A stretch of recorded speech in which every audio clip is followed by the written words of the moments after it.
गुंजा झूठई लेना झूठई देना झूठई लेना झूठई देना झूठई भोजन झूठ जबेना। महाराज इस प्रकार की जीव हो जाएंगे। सत्यवार्ता परांग मुख, सत्य तो उनके हृदय से ऐसे विलुप्त हो जाएगा जैसे रात्रि में सूरज विलुप्त हो जाता है। सत्य बोलना ही बिल्कुल भूल जाएंगे। वह कथाएं सुनते रहते हैं। ऐसा कोई यहाँ पे नहीं बैठा होगा जिसने भगवान श्री सत्यनारायण कथा को न सुना हो। लगभग हम सभी को सुना चुके, यहाँ सब बैठे हैं कथा सुने हुए। तो महाराज उस कथा का मुख्य आधार क्या है, उसका मुख्य दृष्टांत क्या है, मुख्य सारांश क्या उसका है? महाराज कथा सुना दीजिए हमको। कौन सी कथा सुननी है? बोले महाराज कथा सुननी है हमको सत्यनारायण भगवान की। अच्छा ठीक है। गए, बढ़िया विद्युत व्यवस्था की, करने के बाद अपने कथा भी सुना दी, प्रसाद खाए, घर में निकल गए। महाराज हमने भी कथा सुननी है, लेकिन कथा सुनने का आपको लाभ क्या प्राप्त हुआ? आपने बस सुन लिया। एक उल्कामुख नाम का राजा था, उसने ये किया वो किया, उसको ये फल प्राप्त हुआ। जब तक कलावती लीलावती कथा ही सुनाओ महाराज कोई प्रसन्न ही नहीं होता है। महाराज आपने कथा ही छोड़ दिया आपने वो। अरे भैया ये सब कहानियां हैं, आपको केवल दृष्टिभूत करने के लिए, आपको सचेत करने के लिए, परंतु इसका मुख्य अर्थ क्या है, मुख्य सारांश का क्या है? कभी भी जीवन में यथाशक्ति प्रयास किया जाए कि अपने वाणी के द्वारा असत्य भाषण न किया जाए। कथा का असली सारांश यही है। पता चले कथा सुनकर गए और तुरंत ही शुरू हो गए। अरे महाराज कुछ क्षण तो उसका प्रभाव रहे। अगर आपने अपने जीवन में सत्य को धारण कर लिया तो निश्चित ही आप पर समझो कथा का पूर्ण असर हो चुका है। कुछ लोग कहते हैं कि महाराज कथा सुनने के बाद जब तक प्रसाद न खाओ तब तक कथा का फल ही नहीं मिलता है। अच्छा प्रसाद मान लिया खा लो और कथा को बैठ के समझो ही मत, तो क्या फल मिल जाएगा आपको? नहीं मिलने वाला आपको है। जब तक आप बैठ करके उस कथा को निश्चित रूप से दृढ़ निश्चय रूप से कथा को नहीं श्रवण करेंगे तब तक कथा का प्रसाद खाने से कोई लाभ नहीं महाराज। वो तो खाओगे हजम हो जाएगा आपका। हम ये नहीं कहते कि प्रसाद खाना नहीं मना है, खाओ अच्छी बात है, और प्रसाद लेकर के ही सबको जाना चाहिए। परंतु कथा में जब बैठे हैं तो दृढ़ निश्चय करके बैठे कि महाराज आज यहाँ से कुछ न कुछ हम लेकर के जाएंगे। तो महाराज कलिकाल के जीव ऐसे हो जाएंगे, सत्यवार्ता परांग मुखा, सत्य से ऐसे निकल जाएंगे जैसे रात्रि में सूरज नहीं दिखाई पड़ता है।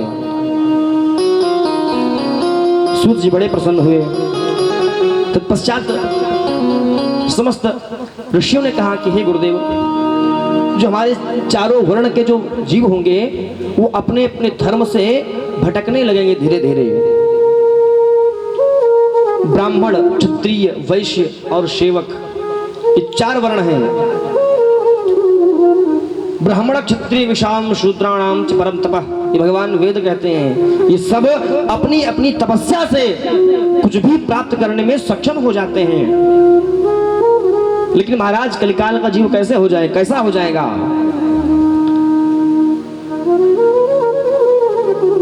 ब्राह्मण धर्म कर्म करना छोड़ देंगे, ज्ञान की बात को कहना छोड़ देंगे, वेद अध्ययन करना छोड़ देंगे, यज्ञ करना कराना छोड़ देंगे।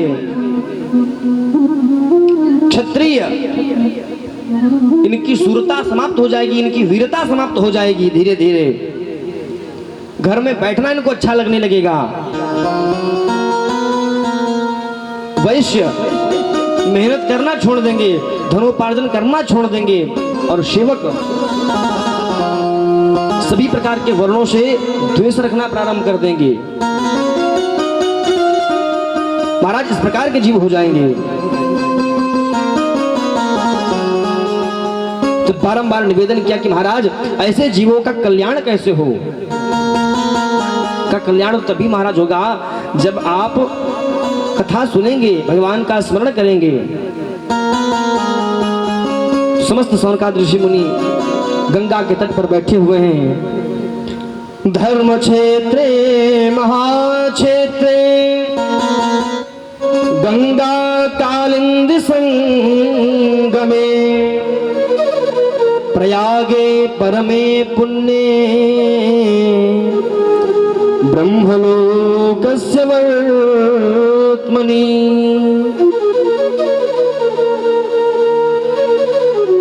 कथा चल रही है, कलयुग के जीवों का व्याख्यान बताया। कहा महाराज और तो कोई इसमें समस्या नहीं होगी। कहा महाराज और भी समस्याएं हैं, लेकिन कहां तक समस्याएं गिनाएं हम, कैसे होंगे।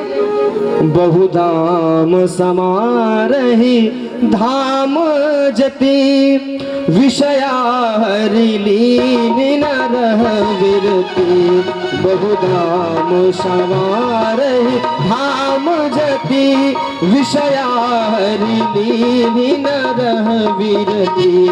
तपसी धनवंत दरिद्र ग्रही कलि कौतुक बात न जात कही।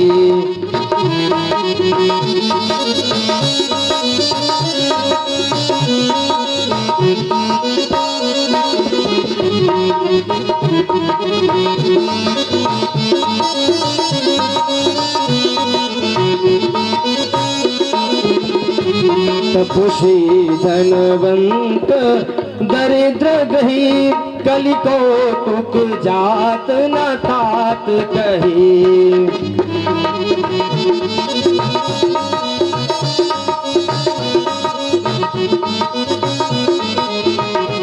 कुलवंती निकार है नारी सती, कुलवंती निकार है नारी सती।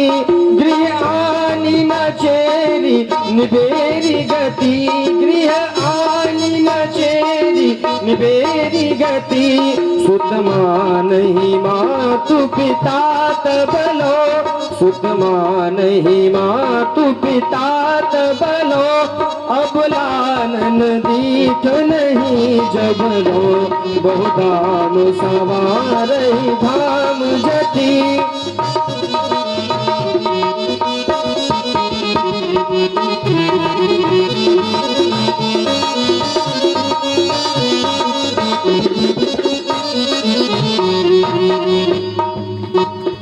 कली बार ही बार दुकाल परे, कली बार ही। महाराज कलिकाल में क्या होगा। जो आपदाएं आ रही हैं, समस्याएं आ रही हैं कि बाहर थोड़े आ रही हैं, ये पहले लिख दिया गोस्वामी जी ने। बार बार दुकाल पड़ेगा, आपदाएं आती रहेंगी, समस्याएं आती रहेंगी।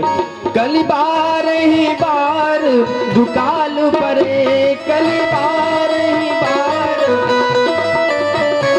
बिनु अन्न दुखी सब लोग मरे, बिनु अन्न दुखी सब लोग मरे। इसमें सबसे उत्तम साधन यही है।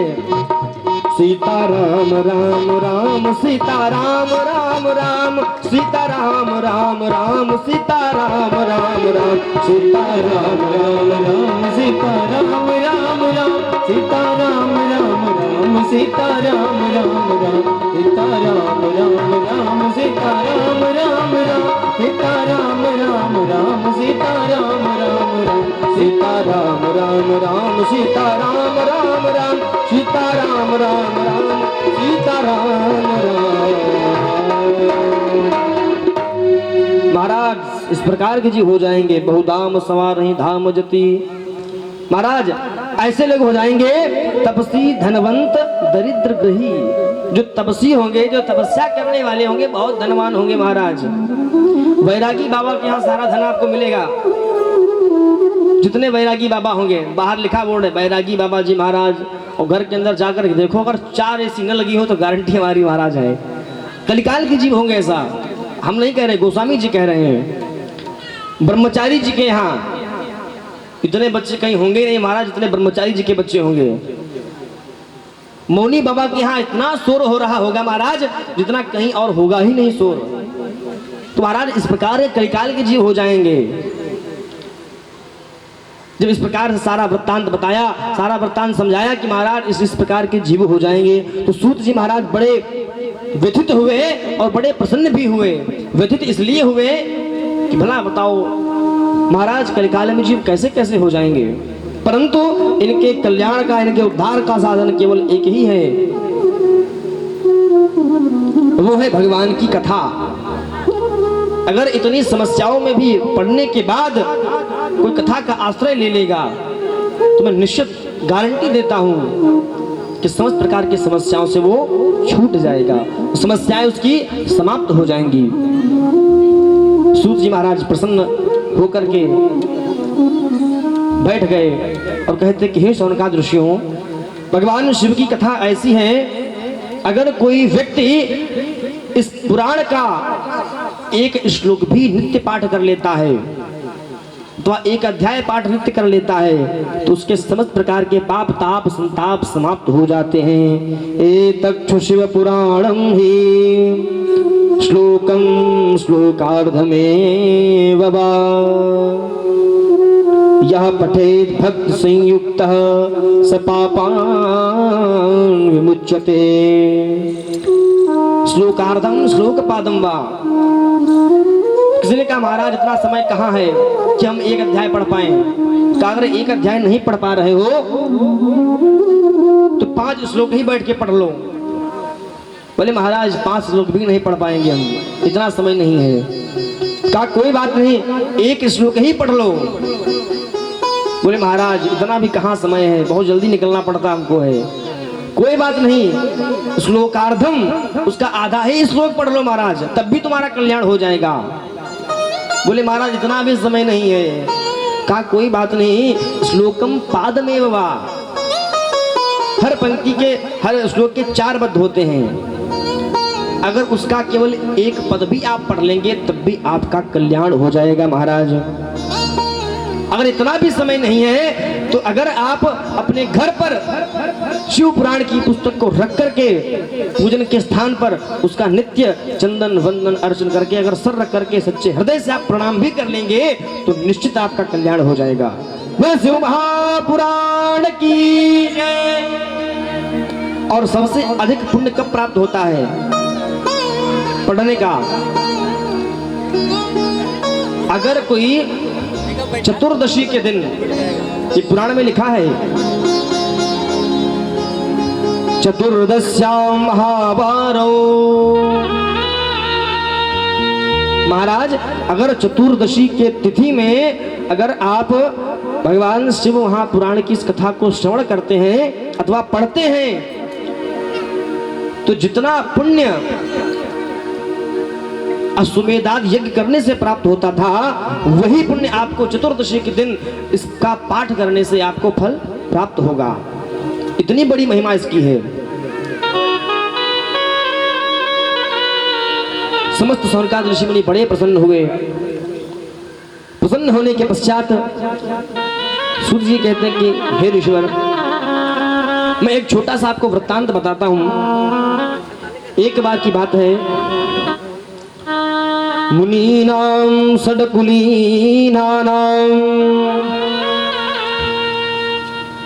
सर्वदेवोत्तरेतरम्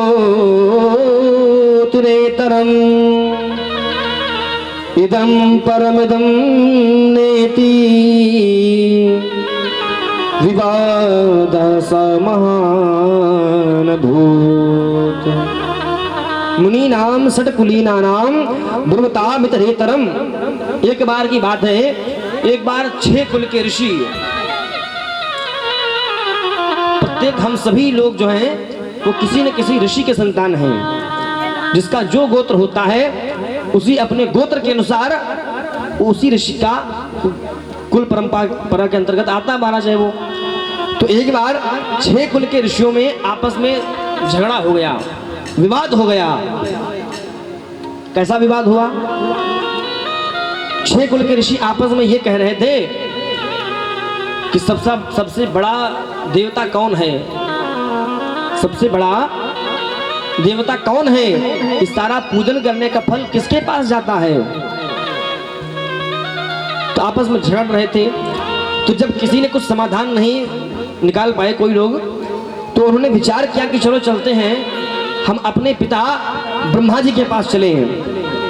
ब्रह्मा जी हमको खुद ही बताएंगे महाराज, क्योंकि वो तो पिता हैं। ठीक है, समस्त 6 कुल के ऋषि ब्रह्मा जी के पास गए और जाने के बाद कहा कि हे ब्रह्मदेव प्रणाम। ब्रह्मा जी ने कहा कि आइए पुत्रों, आपका आगमन किस प्रकार हुआ। कहा कि हे ब्रह्मदेव, कृपा करके आप ये बताइए कि सबसे बड़ा देव कौन है, और ये हमारे पूजन करने का, अर्चन करने का, वंदन करने का सारा फल किसके पास जाता है। क्योंकि महाराज हम जो नित्य पूजन करते हैं, अर्चन करते हैं, वंदन करते हैं, इसका फल कौन ले जाता है। ये ब्रह्मदेव मुस्कुरा गए कि आपने बहुत दिव्य प्रश्न किया है। ब्रह्मदेव कहते हैं कि हे ईश्वर, ए सदेवो महादेव सर्वज्ञो जगदीश्वर, अयं तु परया भक्त्या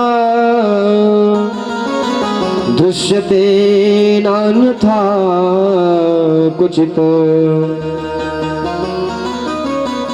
हे ईश्वर, एष देवो महादेवो सर्वज्ञो जगदीश्वरः,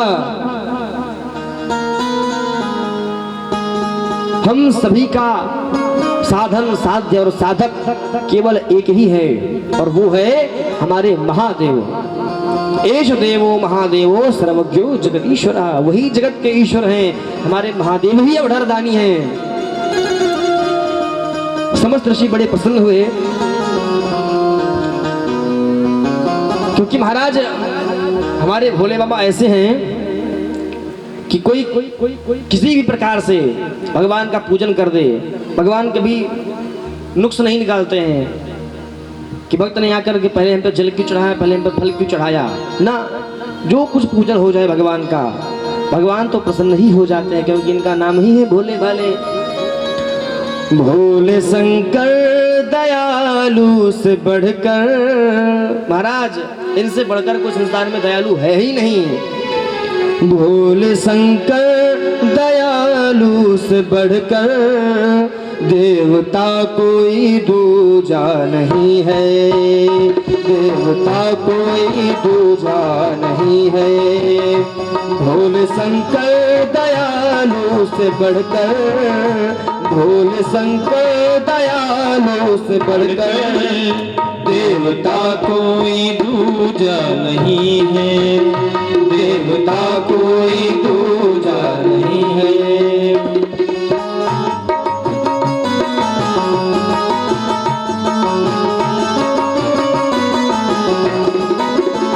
देवता कोई दूजा नहीं है, देवता कोई दूजा नहीं है। एक लोटा अगर जल चढ़ा दो, एक लोटा अगर जल चढ़ा दो, लाभ को छोड़ हानि नहीं है, लाभ को छोड़ हानि नहीं है। बोल शंकर भगवान की ताली सेवा करते हुए।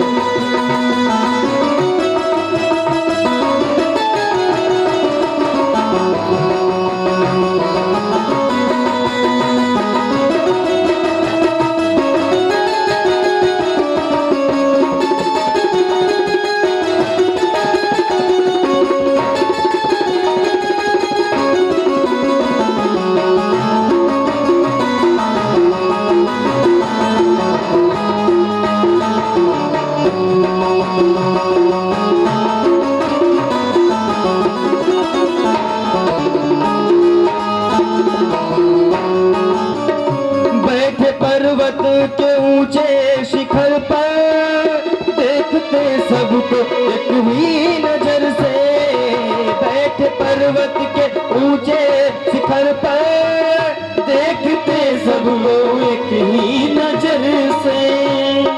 भोले बाबा कहाँ बैठे हैं? भोले बाबा का निवास पर्वत पर है, लेकिन अभी यहाँ आ चुके हैं। बैठे पर्वत के ऊंचे शिखर पर देखते सबको एक ही नजर से, बैठे पर्वत के ऊंचे शिखर पर, देखते सबको एक ही नजर से।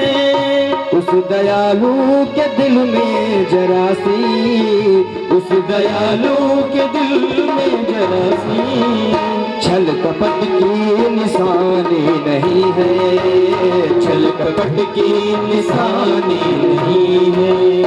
भोले शंकर दयालु से बढ़कर, भोले शंकर दयालु से बढ़कर देवता कोई दूजा नहीं है, देवता कोई दूजा नहीं है।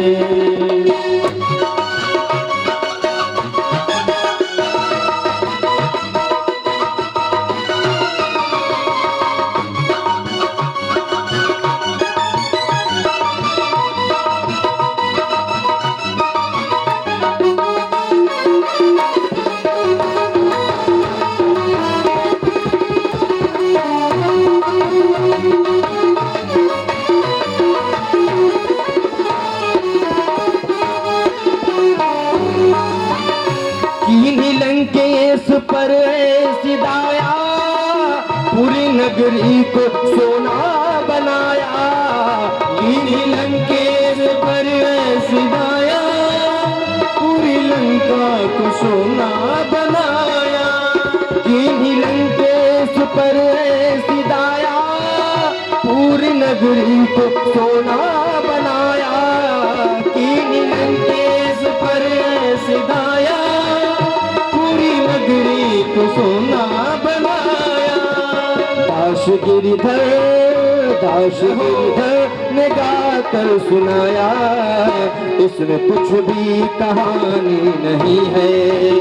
दास गिरिधर ने गाकर सुनाया, इसमें कुछ भी कहानी नहीं है। भोले शंकर दयालु से बढ़कर, भोले शंकर दयालु से बढ़कर देवता कोई दूजा नहीं है, देवता कोई दूजा नहीं है। भोले शंकर भगवान की।